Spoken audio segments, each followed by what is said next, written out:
percutante du Coran. C'est une image vraiment forte, celle d'un chien qui allait qu'on trouve dans la sourate Al-A'raf. Et elle nous en dit long sur nos choix, nos désirs et notre quête de sens. Alors voilà, tout part de ce texte, le verset 176. C'est notre point de départ. Chaque mot, chaque image va vraiment nous servir de guide pour comprendre une leçon très profonde sur la condition humaine.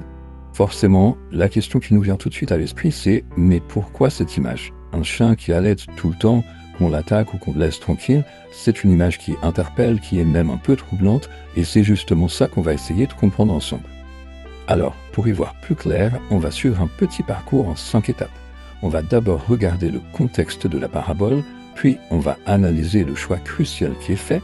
Ensuite, on va vraiment plonger dans la métaphore du chien, voir la leçon qu'on peut en tirer sur nos passions, et on finira sur l'invitation à réfléchir qui conclut le verset. C'est parti. Comme dans toute histoire, il y a un point de départ.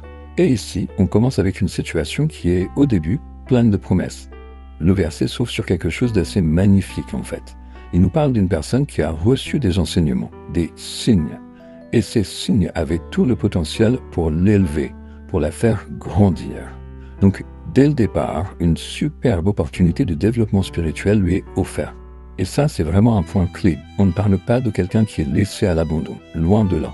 Cette personne a un accès direct à une guidance, à des connaissances qui sont comme un chemin vers le haut. La voie de l'élévation lui a été montrée, elle est là, sous ses yeux. Et c'est là que tout bascule. Le potentiel est bien présent, mais un choix doit être fait. C'est vraiment le moment charnière de toute l'histoire. Voilà la phrase, le point de rupture. Au lieu de s'élever, la personne s'inclina vers la terre. C'est un choix tout à fait conscient de se détourner de cette guidance pour suivre uniquement ses propres désirs, ses pulsions immédiates. Alors, s'incliner vers la terre, qu'est-ce que ça veut dire exactement ? L'expression est incroyablement visuelle. Ça décrit vraiment l'acte de préférer ce qui est bas, ce qui est matériel, au lieu de choisir ce qui est élevé, ce qui est spirituel. C'est opter pour l'éphémère contre le durable. Le choix est donc fait, c'est clair et net. Entre le chemin qui mène vers le haut et celui des passions, c'est le deuxième qui a été pris. Et cette décision, eh bien, elle va avoir une conséquence très directe qui est justement au cœur de notre parabole. On arrive maintenant à cette image centrale, cette fameuse métaphore du chien. Elle vient illustrer de manière vraiment frappante l'état de celui qui a fait ce choix.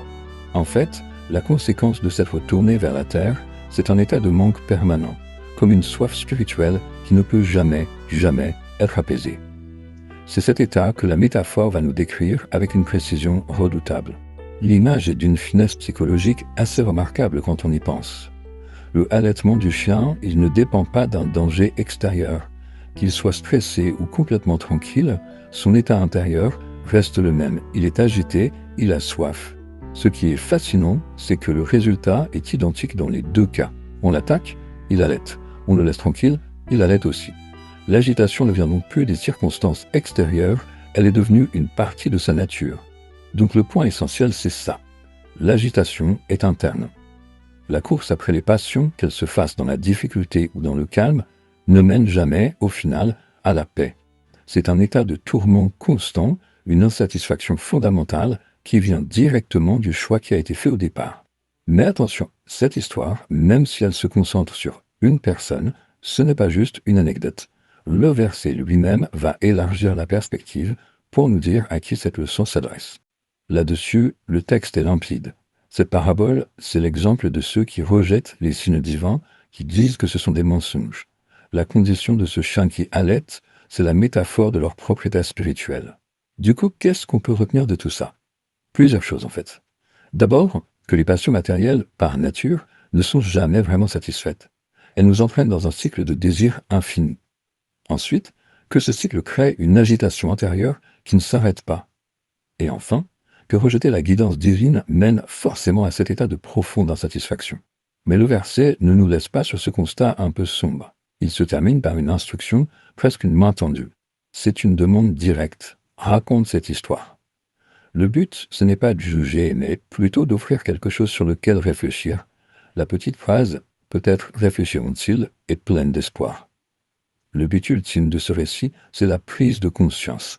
Et c'est là qu'on comprend que le rôle de ces paraboles dans le Coran, c'est bien plus que de la simple information.